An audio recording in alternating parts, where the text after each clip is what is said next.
Hello दोस्तों, मैं उमा शंकर आपको अपना चैनल ट्रिकी में गुप्ता में स्वागत करता हूं। दोस्तों, आज मैं झारखंड बोर्ड परीक्षा 2022 ट्वेल्थ क्लास होम साइंस गृह विज्ञान चैप्टर नंबर 2 नैदानिक पोषण और आहारकी से रिलेटेड बहुत ही महत्वपूर्ण क्वेश्चन लेकर आया हूं, जो आपको फाइनल एग्ज़ाम में आग लगा देने वाला वायरल प्रश्न है दोस्तों। इसीलिए आप वीडियो पर लास्ट तक बनिएगा और हो सके तो मेरे चैनल को सब्सक्राइब तथा अपने दोस्तों में शेयर करना नहीं भूलेंगे। आज मैं आप लोगों को गृह विज्ञान का चैप्टर नंबर 2 का बहुत ही वायरल वीवीआई क्वेश्चन बताने वाला हूं, जो आप लोग को फाइनल एग्ज़ाम 2023 में महत्वपूर्ण भूमिका निभाएगा। तो चलिए दोस्तों, आज मैं आप लोग को ज़बरदस्त आग लगाने वाला क्वेश्चन बताने वाला हूँ। चलिए, इसमें आज हम लोग देखते हैं अध्याय 2 नैदानिक पोषण और आहारकी की। इसमें सबसे पहले हम लोग भोजन जानते हैं। भोजन को इंग्लिश में हम लोग फूड कहते हैं। इसका डिफिनेशन हो जाएगा, वे सभी ठोस एवं तरल पदार्थ जिन्हें मनुष्य खाता है और अपनी पाचन क्रिया द्वारा अवशोषित करके विभिन्न शारीरिक कार्यों के लिए उपयोग करता है, उसे हम लोग भोजन कहते हैं। जैसे कोई भी वस्तु को हम लोग खाते हैं, उसी को हम लोग भोजन कहते हैं। इसके बाद हम लोग देखते हैं पोषण।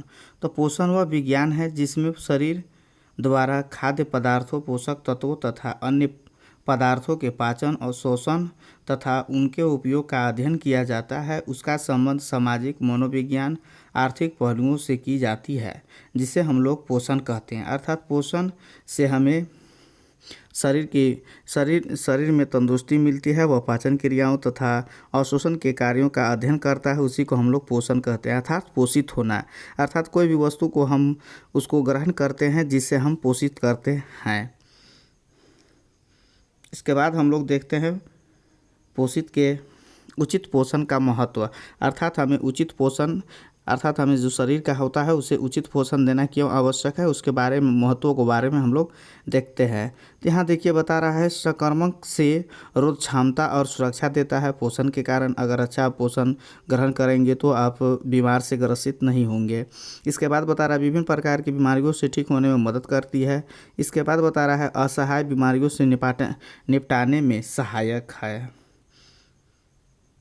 इसके बाद अगला पॉइंट हम लोग देखते हैं, अपर्याप्त पोषण का नुकसान। अर्थात अपर्याप्त ज़्यादा मात्रा में पोषण का सेवन करने से भी नुकसान होता है। पहला हो जाएगा आपका रोग क्षमता में कमी। इसके बाद घाव भरने में देरी। इसके बाद अगला पॉइंट हो जाता है अतिरिक्त जटिलताओं के कारण शिकार। इसके बाद अगला हो जाता है अंगों का सुचारू रूप से कार्य करने में कठिनाई। इस तरह से यहाँ पर बताया गया है। इसके बाद अगला हम लोग पॉइंट देखते हैं नैदानिक पोषण। पोषण का वह विशिष्ट क्षेत्र जो बीमारी के दौरान पोषण से संबंधित। आजकल इस क्षेत्र को चिकित्सकीय पोषण उपचार भी कहते हैं। इसके बाद हम लोग देखते हैं नैदानिक पोषण का महत्व। नैदानिक पोषण का महत्व का पहला पॉइंट है बीमारियों की रोकथाम और अच्छे स्वास्थ्य में बढ़ावा देना। इसके बाद हो जाता है बीमार मरीजों का पोषण करना। इसके बाद हो जाता है उचित बीमारी में उचित पोषण करना। इसके बाद अगला हम लोग पॉइंट देखते हैं आहारिका क्या है, तो यह वह विज्ञान है जिसे पोषण भोजन तथा पोषण मानव के स्वास्थ्य को प्रभावित करता है। अर्थात यह पोषण हमें क्या करता है, मानव को शरीर को प्रभावित करता है। इसके बाद यहाँ बताया गया है पोषण तथा स्वस्थता का संबंध। पोषण की स्थिति तथा सहायता किसी बीमारी से पहले, दौरान तथा बाद में उसे जानने एवं उपचार करने के लिए अहम भूमिका निभाती है, जहाँ तक कि अस्पताल के समय भी।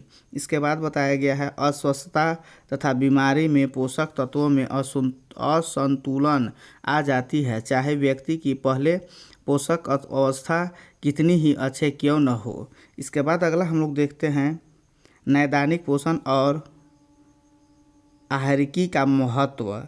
इसका पहला पॉइंट हो जाता है अप्रमाणित बीमारी वाले मरीजों के पोषण प्रबंध पर ध्यान देता है। इसके बाद हो जाता है नैदानिक पोषण विशेषज्ञ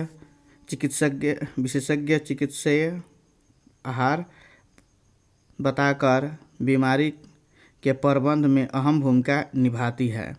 इसके बाद अगला पॉइंट हो जाता है साथ ही रोगों से बचाव तथा अच्छे स्वास्थ्य को बढ़ावा देने के लिए सुझाव भी देती है। इसके बाद हो जाता है चिकित्सकीय भोजन नई बीमारियों तकनीकियों तथा अनुप्रयोग का उपयोग करके मरीजों को पोषण प्रदान करती है। इसके बाद अगला पॉइंट हो जाता है पोषण विशेषज्ञ किसी व्यक्ति की डाइट बनाते समय उसके अंदर पोषण स्तर आदतें अलग आवश्यकताओं को ध्यान में रखते हुए ताकि सही पोषण किया जा सके। इसके बाद अगला पॉइंट हमारा है पोषण विशेषज्ञ की भूमिका। इसका पहला पॉइंट हो जाता है बीमारियों की अवस्था में रोगियों के स्वास्थ्य को बढ़ाना। दूसरा पॉइंट हो जाता है रोगी की अवस्था के अनुसार परिवर्तन करना, रोग से पहले बाद में दौरान। इसके बाद अगला पॉइंट हो जाता है जो मरीज ऑपरेशन करवाते हैं उन्हें भी पोषण सेवा की ज़रूरत होती है। इसके बाद अगला पॉइंट होता है जीवन के प्रत्येक अवस्था में अच्छे पोषण स्थिति बनाए रखने के लिए सुझाव देना। इसके बाद अगला हम लोग पॉइंट देखते हैं यहाँ पर सलाह तथा आहार का मार्गदर्शन देना, अच्छा तरह से सलाह देना तथा भोजन को भी आहार का भी मार्गदर्शन देना। इसके बाद हम लोग देखते हैं आहार चिकित्सा। इसके अंतर्गत बताया गया है किसी व्यक्ति की स्वास्थ्य स्थिति को बेहतर बनाने के लिए भोजन में बदलाव करके उसे उचित पोषण दिया जाता है, जिसमें भोजन की मात्रा उसकी गुणवत्ता तथा सरलता में बदलाव किया जाता है। इसके बाद अगला पॉइंट हो जाता है हमारा आहार चिकित्सा का उद्देश्य। आहार चिकित्सा का उद्देश्य क्या है उसके बारे में हम लोग विस्तार से यहाँ देखते हैं। यह बताया गया है रोगी की ज़रूरतों को पूरा करने के लिए आहार की रूपरेखा बनाना चाहिए, आहार में बदलाव करना ताकि बीमारियों को सही किया जा सके। इसके बाद अगला पॉइंट हो जाता है पोषण की कमी को सही करना। इसके बाद अगला पॉइंट हो जाता है अवधि की बीमारी में अल्पकालिक दीर्घकालिक समस्याओं से बचाव। इसके बाद अगला पॉइंट हो जाता है आहार के लिए सुझाव देना तथा अपनाने के लिए प्रेरित करना। इसके बाद अगला हम लोग पॉइंट देखते हैं आहारिकी के अध्ययन से व्यक्ति को सक्षम। इसका पॉइंट हो जाता है आहारिका का अध्ययन व्यक्ति को निम्नलिखित के लिए सक्षम बनाता है। इसके अंतर्गत पहला हो जाता है जीवन चक्र के विभिन्न स्तरों को पोषण आवश्यकता बनाए रखना। इसके बाद होता है मरीज की भौतिक दशा, रोजगार, जातीय तथा सामाजिक आर्थिक पृष्ठभूमि, उपचार संबंधित नियम, पसंद नापसंद को ध्यान में रखते हुए आहार में परिवर्तन। इसके बाद अगला पॉइंट कहता है खिलाड़ियों के लिए और विशिष्ट परिस्थितियों में काम करने वाले व्यक्तियों के लिए आहार योजना बनाना। इसके बाद अगला पॉइंट हो जाता है विभिन्न प्रकार के संस्थानिक परिवेशों जैसे विद्यालयों, अनाथालयों, वृद्धाश्रमों इत्यादि में आहार सेवाओं का प्रबंध करना। इसके बाद अगला हो जाता है दीर्घकालीन बीमारियों जैसे मधुमेह और हृदय रोगियों को जटिलता को रोकने के लिए जीवन की गुणवत्ता सुधारने मदद करना। इसके बाद अगला पॉइंट हो जाता है समुदाय में बेहतर स्वास्थ्य और स्वास्थ्य देखभाल कार्यों में योगदान देना। इसके बाद अगला हम लोग देखते हैं पोषण मूल्यांकन, अर्थात पोषण का मूल्यांकन किस प्रकार किया जाता है उसके बारे में यहाँ देखना है। तो रोगियों के पोषण स्थिति और पोषण आवश्यकताओं से संबंधित सूचनाएं प्राप्त करने के लिए पोषण मूल्यांकन की आवश्यकता होती है। इसके अंतर्गत पहला यहाँ देखिए बता दिया है शामिल है ABCD, अर्थात ABCD को शामिल किया गया है। इसके अंतर्गत पहला बताया गया है मानकीकृत मापक, example HT, WT, BMI, doctor द्वारा सुझाए गए टेस्ट, पोषण की कमी होने वाले लक्षण। इसके बाद अगला हो जाता है व्यक्ति के आहार से संबंधित सभी सूचनाएं, आहार इतिहास इत्यादि बताना। इसके बाद हम लोग देखते हैं आहार के प्रकार, आहार कितने प्रकार के होते हैं उसके बारे में देखते हैं। तो यहाँ देखिए आहार को बताया गया है, पहला पॉइंट हो जाता है नियमित आहार। नियमित आहार के अंतर्गत बताया गया है सभी भोज्य समूहों सम्मिलित होते हैं एवं स्वस्थ व्यक्ति की आवश्यकताओं को पूरा करती है, उसे नियमित आहार कहा जाता है। इसके बाद अगला पॉइंट कहता है संशोधित आहार। संशोधित आहार के अंतर्गत बताया गया वह आहार जिसमें रोगी की चिकित्सीय आवश्यकताओं को पूरा करने के लिए बदलाव किया जाता है, बनावट में बदलाव किया जाता है, ऊर्जा में बदलाव किया जाता है, पोषक तत्वों की मात्रा में बदलाव किया जाता है, आहार की मात्रा में बदलाव किया जाता है। इस तरह से यहाँ बताया गया है। इसके बाद अगला देखते हैं तरलता में परिवर्तन। तरलता में परिवर्तन होता है उसके बारे में यहाँ बताया गया है। तो नंबर 1 में यहाँ देखिए बता दिया है तरलता आहार। तरलता आहार के अंतर्गत बताया गया है कमरे के ताप पर सामान्यतः द्रव अवस्था में रहते हैं।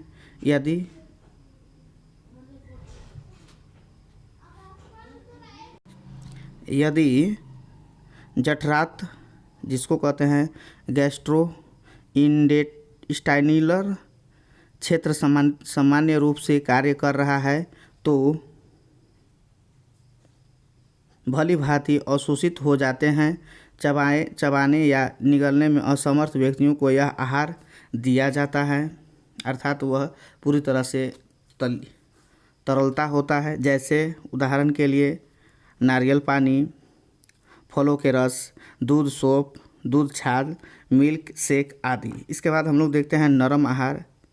यह आहार व्यक्तियों की पोषण आवश्यकताओं को पूरा करने में पूर्ण रूप से पूरा नहीं करता। नर्म वस्तु, ठोस वस्तु अर्थात यह भोजन पदार्थ जो हल्के पकाए जाते हैं, अधिक रेशेदार या गैस बनाने वाले खाद्य पदार्थ नहीं होते तथा उन्हें चबाना और पचाना आसान होता है। उदाहरण के लिए खिचड़ी, दलिया, साबूदाना की खीर इत्यादि। इसके बाद होता है तैयारी मृदु खाद्य पदार्थों से अपचन, पेट के फूलने, ऐंठने अथवा किसी जठरांत समस्याओं का खतरा को कम से कम हो जाता है। इसके बाद बताया गया है आहार वृद्धाजनों के लिए नरम, कुचला हुआ और शोरबा युक्त भोजन चबाने में आसानी, पचाने में आसानी होता है। कठोर रेशे, ऊंचा वसा या मसाले युक्त खाद्य पदार्थ नहीं होते। इसके बाद हम लोग देखते हैं भोजन करने के तरीके, अर्थात किस तरह से भोजन किया जाता है उसके बारे में बताया गया। पहला हो जाता है नली द्वारा भोजन ग्रहण करना। पोषण की दृष्टि से संपूर्ण भोजन नली द्वारा ले लिया जाता है।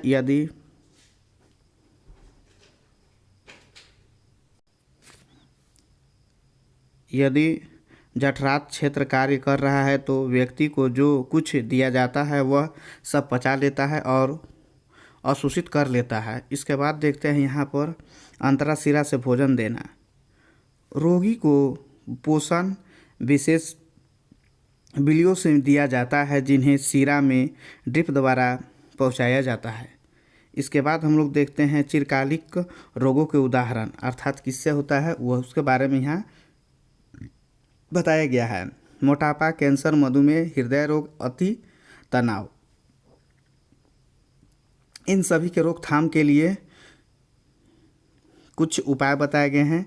इसके अंतर्गत पहला है ऐसे खाद्य पदार्थों का उपयोग बढ़ता जाता है जिसमें बहुत अधिक वसा, शक्कर, परिरक्ष तथा अधिक सोडियम होता है। इन खाद्य पदार्थों में रेशे की मात्रा बहुत कम होती है। पोटेशियम से परिपूर्ण फूलों, सब्जी, साबुन, दालों का प्रयोग में बहुत कम हो जाता है। भोजन में कैल्शियम की मात्रा कम होती है। शारीरिक गतिविधियों का कम होना तथा बढ़ता तनाव भी इन बीमारियों को बढ़ाने के लिए उत्तरदायी है। पौष्टिक भोजन तथा अनुसूचित जीवन शैली चिरकालिक रोगों को नियंत्रित करने और उनके प्रारंभ होने की स्थिति को विलंबित कर सकता है। इस तरह से यह पहला चैप्टर हो गया। आई होप यह वीडियो अगर अच्छा लगा होगा तो अपने दोस्तों में शेयर ज़रूर से ज़रूर करें और मेरे चैनल को सब्सक्राइब करें। इसी तरह से इसका मैं आप लोगों को MCQ question, multi choice question बहुत ही जल्दी लेकर आऊँगा।